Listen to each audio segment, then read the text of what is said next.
Hello, everyone. Oops, let me fix my camera. There we go. I am Tara, and welcome back to Seriously Living. It is Wednesday, so it is Let's Chat About, and Let's Chat About live. And we have extra music in the background from the pup squeaking her toys tonight. It's been raining all day here, and so she's a little stir crazy that she's been having stuck in the house. But what can you do? Sometimes, even with the best of intentions, it is a little harder to be outside. That said, her and I were outside. I was under the deck with an umbrella, and it worked pretty good. So tonight I want to talk about setting intentions. It is something that I do on a daily basis and also sometimes even multiple times throughout the day. And it really has helped me shift and create from a place of empowerment versus a place of overwhelm and fear. Now, some of these intentions that I have done literally for years. One of the things I have done for years is always set an intention when I am driving. I always have. Probably 15 years now, maybe, roughly, give or take. And, not always doing it, but pretty consistently. And so now I just say kind of my normal driving intentions.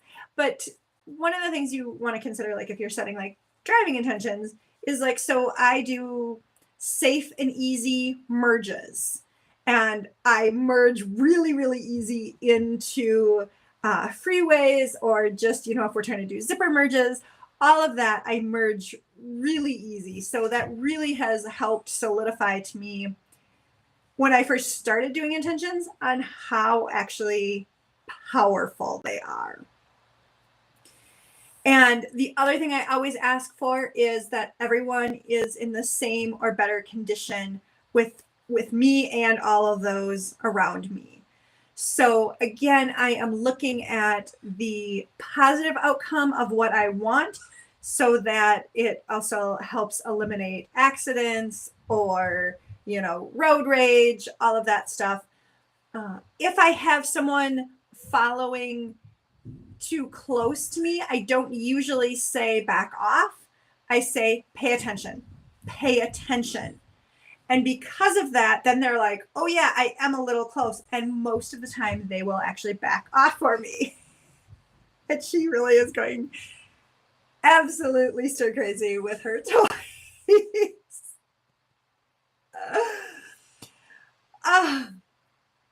But so that is something that I set every day for driving intentions.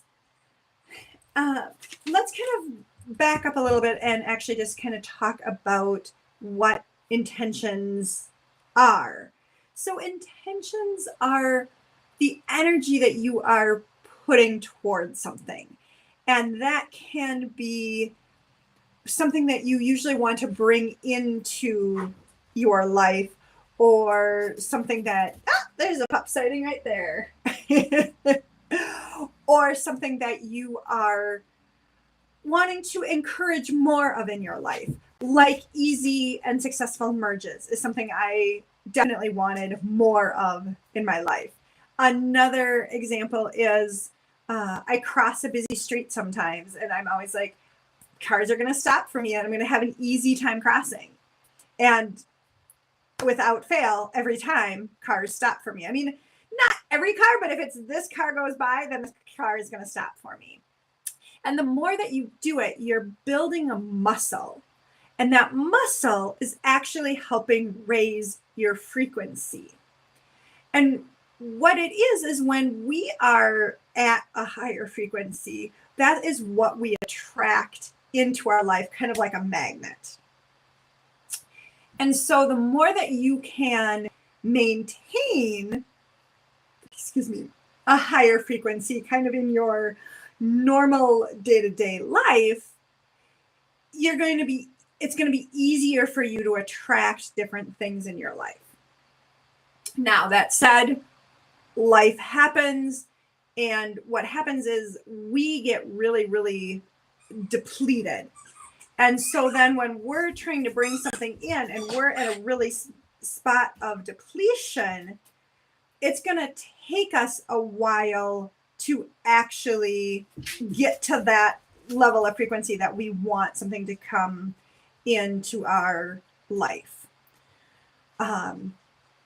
So, that could be a relationship, that could be finances, that could be a new job.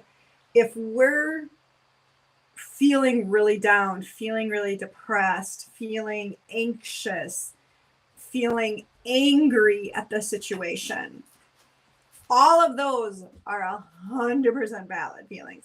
I will never say don't feel your feels, because I'm always about making sure you are feeling your feelings, processing those feelings, and then moving forward.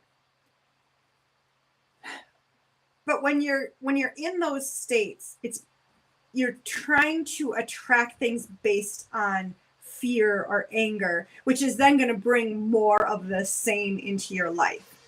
And when it's really big stuff, it's really hard not to be in fear. And it's totally normal. But the more that you can pop out of that fear, even if when you start, it's just for a few seconds, it's going to start to kind of replenish your well a little bit. And that's one of the reasons that I now set intentions every morning, is because I have had a lot of stuff going on in my life. I've done a lot of caregiving for the last 4 years. So I was really, really depleted. And then I was coming off of right after COVID. So I am still also trying to get my own energy and my own frequency and my own vibration up to a really higher level.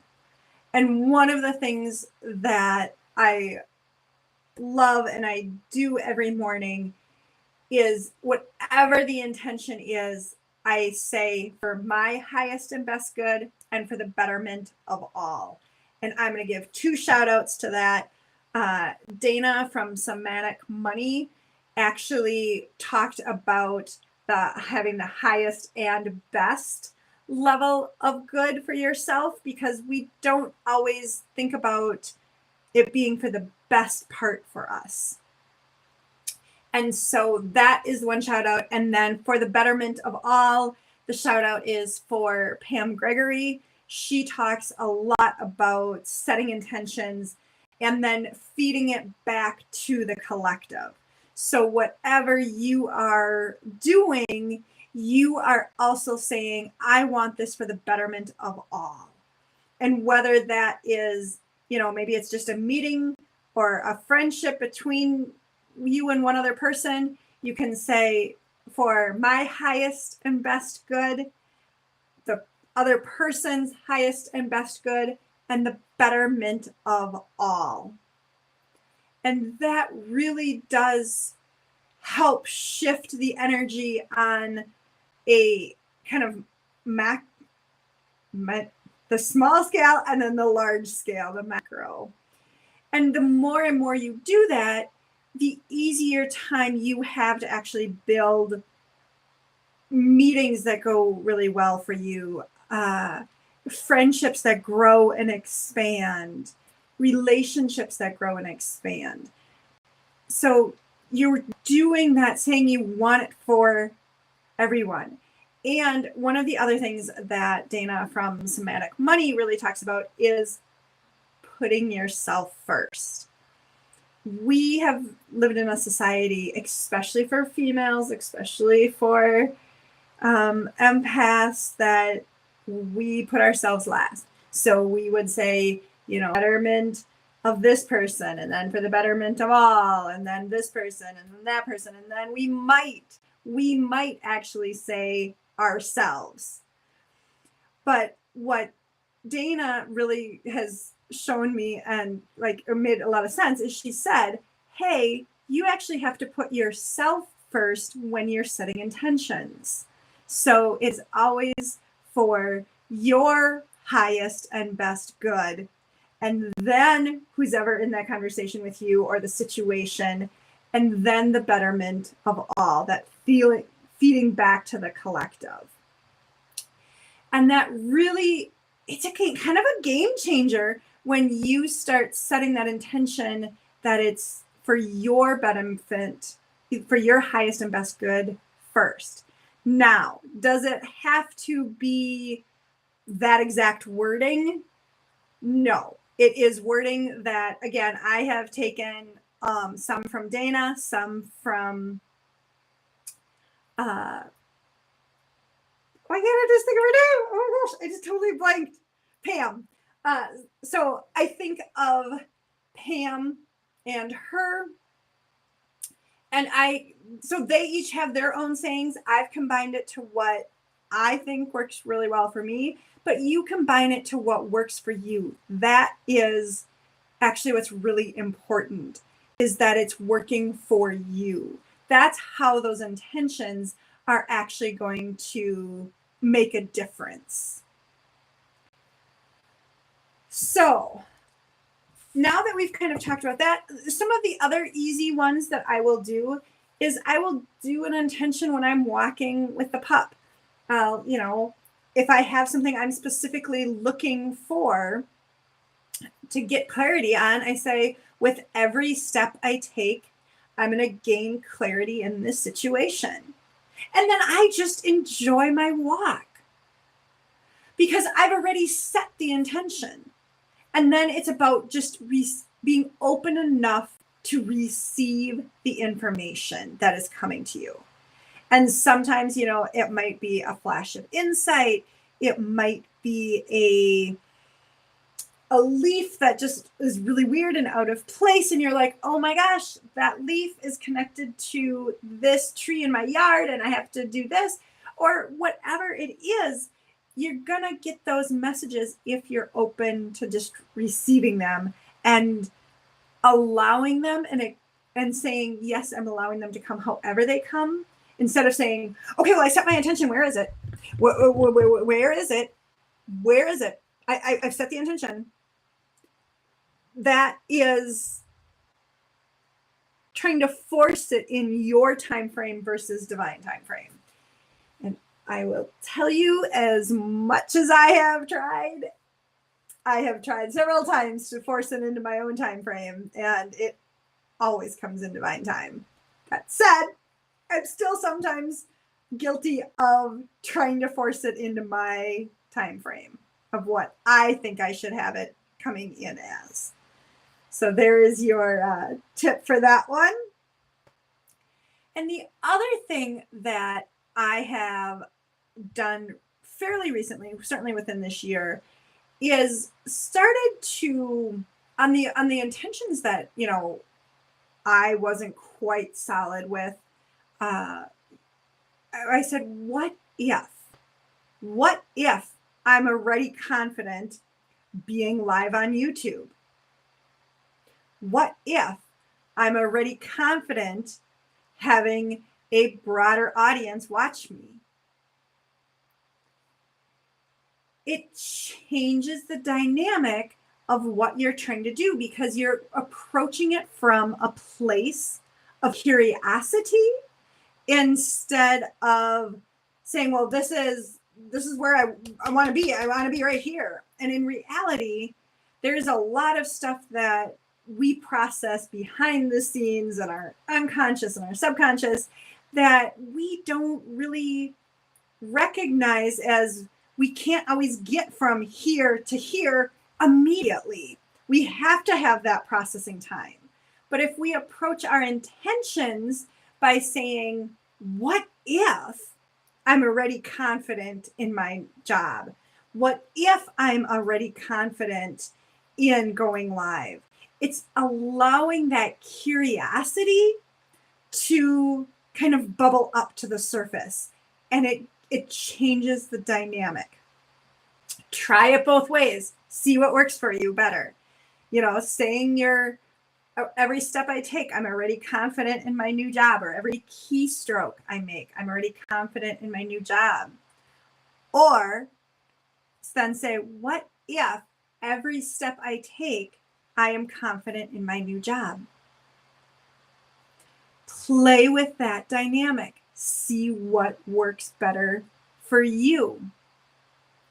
Maybe you are contemplating divorce.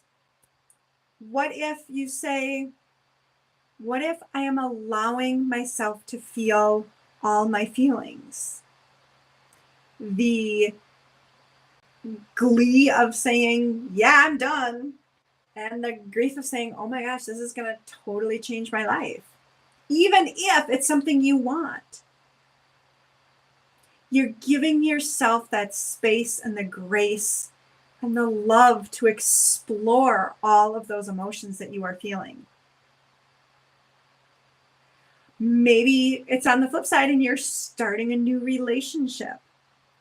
And so it would be, something like, what if I'm already in an equitable relationship that is for my highest and best good, my partner's highest and best good, and the betterment of all?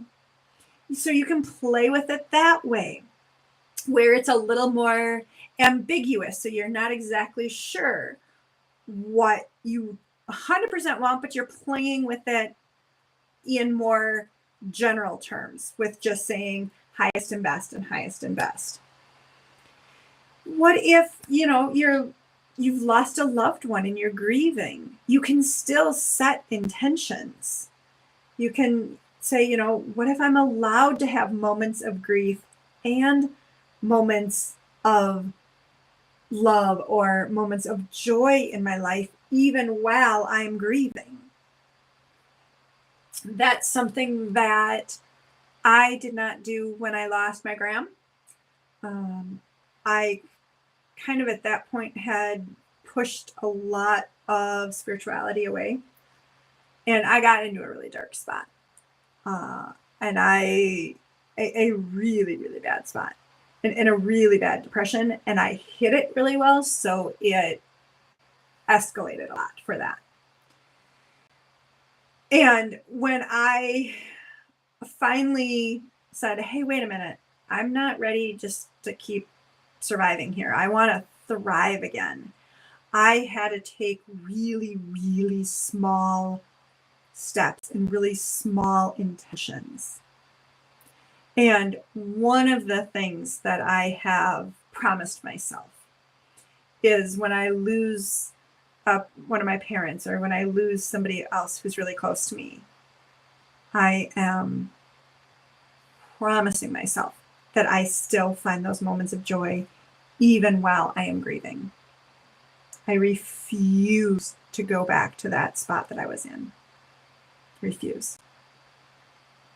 And by me already setting those intentions, and by me setting those intentions daily, just in my daily life of whatever is going on, not necessarily about grief, I'm making it easier for me when I do encounter grief, that I'm going to already have my base solid. And that's one of the things you're doing when you're setting intentions daily, is you are trying to keep more like this versus like this on a emotional scale. Now, that doesn't mean you're not going to have those peaks, but your base is going to be solid here. And that's really, really important for you. So those are some different ways you can look at setting intentions. You can also look at setting intention, today at work is going to be a really good day for me. Today at work, I'm going to really enjoy interacting with my coworkers. Today at work, my meeting is going to go really well, and we're going to stay on topic, and we're going to have a really productive meeting. You could do it with your home life. and doing a work or a project. Today, we're cleaning out the garage. We're going to have some fun when we clean out the garage. There was a pup sighting again. And we're going to get rid of 2 boxes worth of stuff, 10 boxes worth of stuff, at least. So you see how you can really kind of play with what you want to bring in that day. Or something longer, if it's bigger, if it's a new relationship, if it's ending a relationship, if it's financial. Saying, what if I am already financially stable? What if I'm already in a financially stability with my own finances? And sometimes that's going to take time to get to. And that's hard. That's really, really hard. And then you give yourself grace when you all of a sudden do slip back into fear and go, well, what happens if this doesn't work? Say, okay, that was a valid emotion. I'm okay with that. And when I feel out of that emotion, I'm going to reinforce that intention again.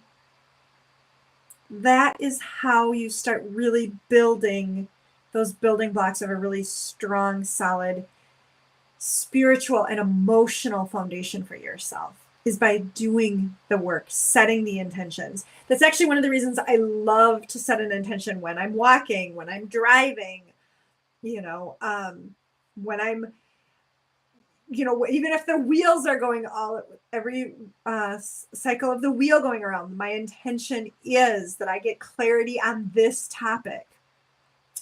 If it is, I'm walking and I'm getting information that was blocked to me, or every step I take, I am lessening a fear that I have, even if I don't know the fear, because I am again starting to say, hey, this is what I have the intention about while I am going about my normal daily business.